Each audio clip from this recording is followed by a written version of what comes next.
Well, some of you may have heard of a system called XLISP-STAT, which was very popular in the 90s and early 2000s. It was sort of concurrent with R. And a lot of us used XLISP-STAT and sort of then gradually began using R and XLISP-STAT and pretty much moved to R. And by the way, this work is in conjunction with June Tan, who is a student of mine at West Virginia University. So I want to, first of all, you can go to the GitHub for the talk. The main thing you have to remember is Jay Harner. If you go to GitHub at Jay Harner, you'll find all my repos, one of which is this talk. And so you might ask, well, why would we want to resurrect XLISP-STAT? Basically, it was difficult to do, but Docker changes everything. I pretty much live in the Docker universe now. Almost everything I do is in Docker. I claim that, in fact, reproducible research is not really reproducible unless it's in a Docker container, because it contains everything, including the OS that runs it. And if you have a complex system that involves many components, for example, I have a Spark system that combines R with Spark and Hadoop and Postgres and so forth. And when you have a system, and some of those have packages, many packages that we use, how do you keep everything sort of in sync that will run what you need to run? Well, it's easy to do within a Docker environment. And of course, you can scale it up with Kubernetes. But at any rate, getting back to XLISP-STAT, it's a very rich environment for dynamic graphics. It has a simple API for creating graphical interfaces. It has a flexible and intuitive object-oriented system. And of course, Lisp was the AI programming language. It was symbolic AI, particularly in the 80s and 90s. And even now, a lot of people use Lisp in some form. You might not know that R was written in Lisp initially. That is Scheme, which is a dialect of Lisp. R, in 1989, when it was being written down in New Zealand, was actually ran on a Mac in Scheme. And it wasn't until 5 or 6 years later, in the mid-90s, that it was switched over to C. XLISP-STAT is written in C, and so they can easily talk together. Now, what is sort of remarkable is the fact that the code that was written almost 30 years ago still compiles and still runs. That was actually because of the design of this particular system.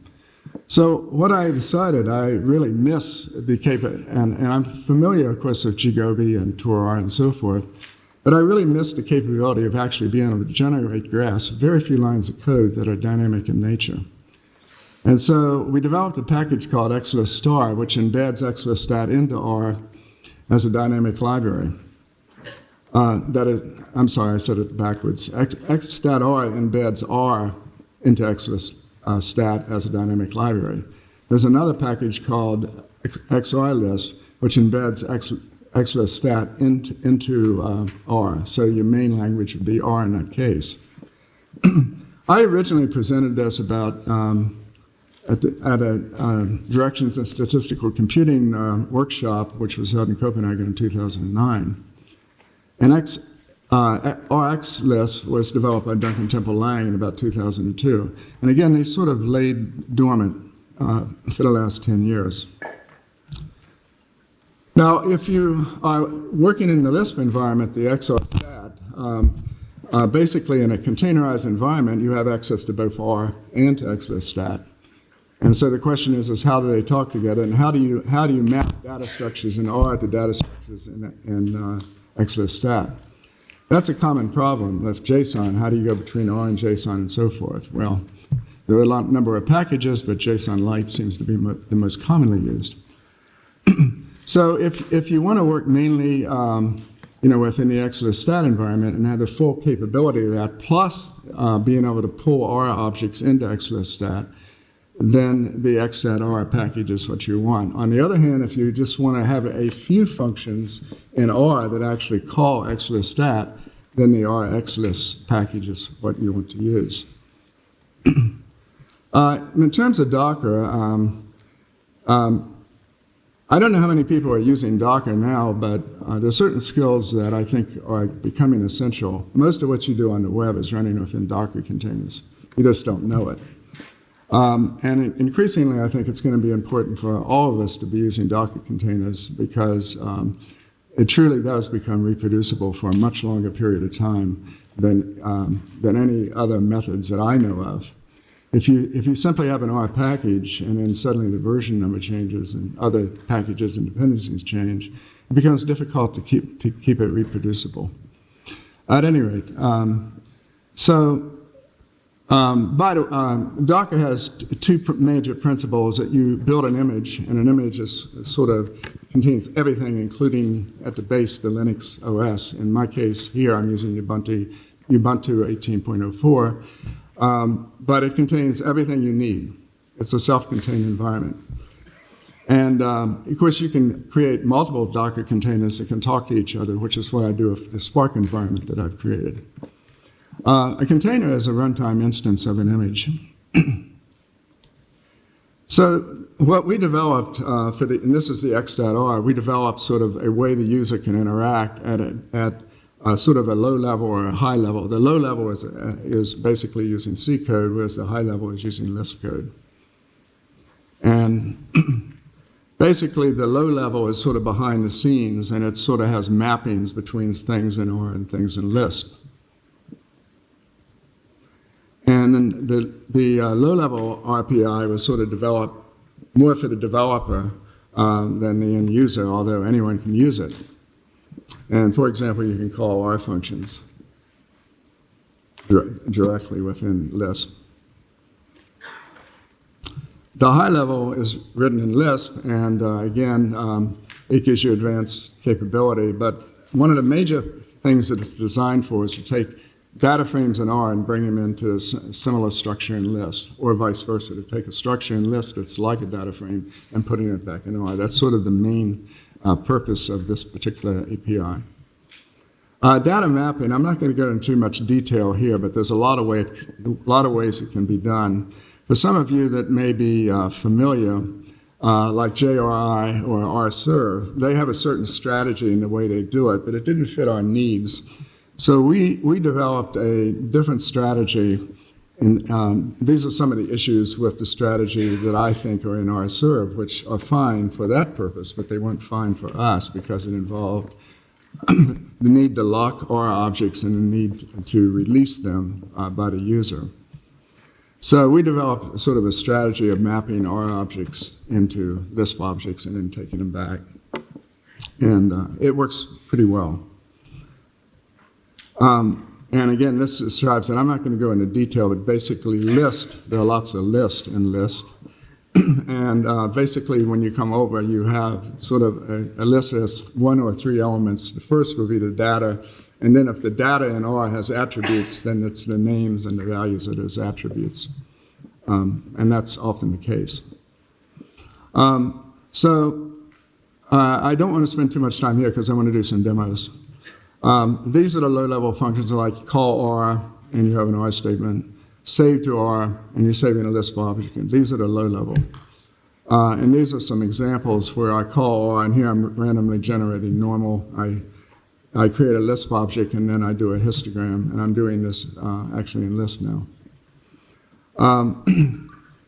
At the high level, again, we have Lisp functions that run this R engine. And it does things like send to R, and this is another call statement, but you can also save Lisp objects in R. You can save a Lisp object into a data set in R, and so forth. Here are some examples. So what I'd like to do, is to do a few demos. Although I was going to do it live, but I'd have to have Docker and so forth and so on. So,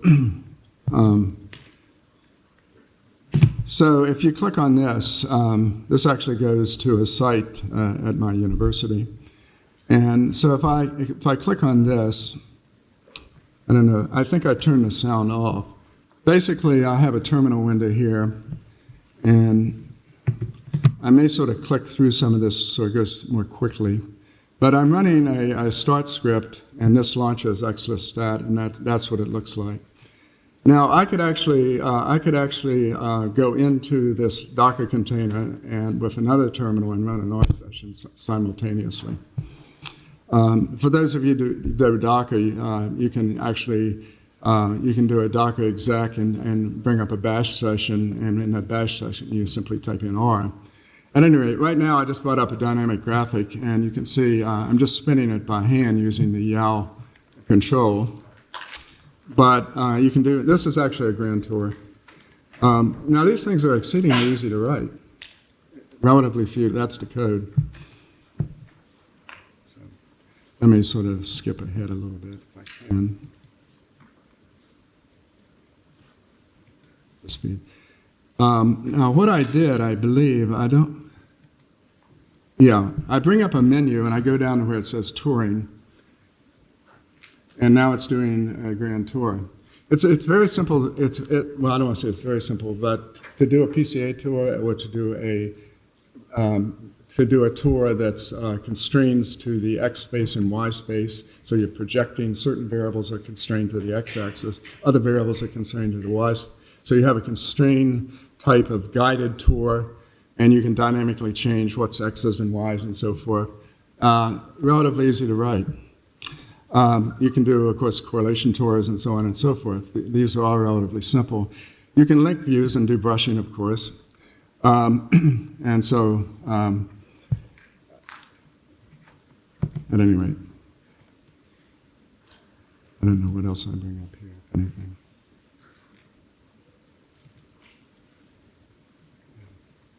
So I'm going to now do a, whoops, took me out. Now there are several, how much time do I have? Okay. So here's a regression demo, and I'm going to end it up with something that's a little bit longer, but so I'm loading something, doing a regression demo. This is a regression line, but I added another mouse mode, and that mouse mode is called point moving. By default, you have a selection mode which selects points. And of course, everything can be colorized and so forth. I haven't shown that, but notice that there's this defines another mouse mode called point moving. So I can move a point, and of course, I could have a confidence interval on that line. When I move the point, it's showing. So if you're teaching, this can be a nice demonstration because you can have confidence limits, and you can show what it does to that also. So this is, in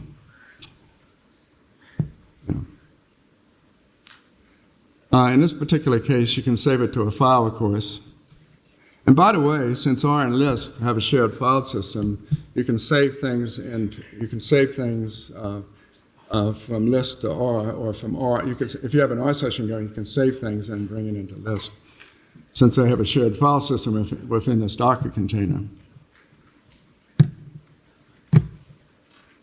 I'm not sure how to go back, so this is going to take me back to here again. One of the things I've thought about, if you look at R and Spark, for example, there's something called error, which is a common format between almost all statistical systems now that actually do things in memory. So, for example, if you have a chunk of Python code and a chunk of R code, in principle, you can save things in Python in memory that go straight into R. That's the type of thing that I would like to do here, is do in-memory operations. That's actually what we are doing, but I'd like to simplify that. This one I need to move through a little bit more quickly. If I can.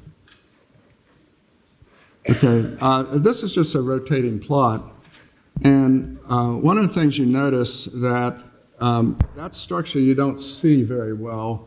If you did a scatter plot matrix, you wouldn't see that structure very well. Now this thing is just straight out of the box. There's almost no code to do something like that. That's just a rotation. Notice that I actually have another mouse mode called hand rotate that actually you can actually just drag it around. And in the brushing mode, for example, you can do brushing, but maybe that's a small brush, so let's change the size of the brush.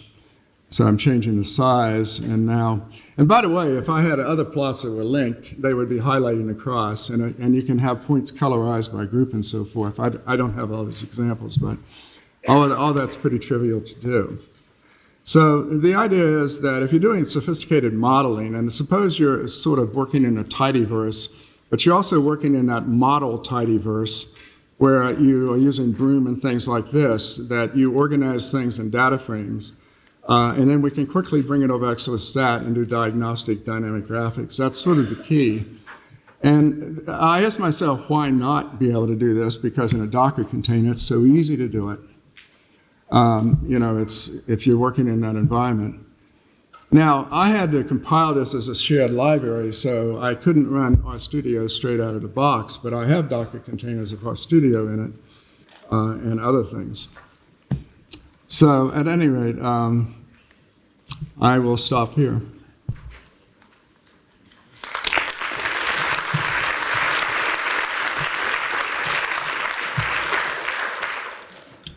Okay, thanks a lot, Jim. I think we have time for a question or two.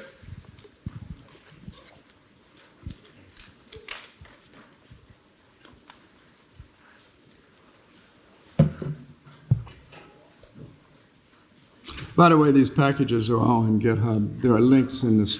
If you go to Jay Harner in GitHub, Jay Harner, you'll see this talk, and that talk has links to all of there are 2 packages I have. It also has links to my RSpark interface. It's a great tool for teaching Spark. And I have tutorial notes that are quite extensive for teaching using Hadoop and Spark and so forth. Yeah, I can.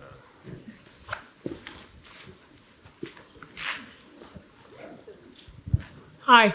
There was a lot of cool stuff at LISP-STAT years ago, and I'm just wondering, do you know if people are still using it? I doubt that many people are. You have to stand in front of the microphone, please. I doubt that many people are at this point, and I wasn't. And then I decided that since I've been using Docker, that it's pretty trivial. I said, well, I wonder if it will compile. It did. And I did have, I'm using X Windows here, but X11. But the reality is it compiled and everything worked. I had written code 30 years ago. I didn't show it today. I wrote code 30 years ago that actually did a lot of the stuff you worked on. It was much like ggobi interface, which I can still run in this. It's pretty much a ggobi that I wrote 30 years ago. It still runs. It's kind of amazing, actually. I was surprised that it did. All the X11 stuff runs. So it's actually very easy to do because once you're in a container, you have the best of both worlds. Okay, cool. And particularly if you're doing exploratory analyses and you fit models and you want to look at the diagnostics of the residuals and fitted values and leverages and so forth, it's very easy to transfer back and forth and do it. Cool, thank you.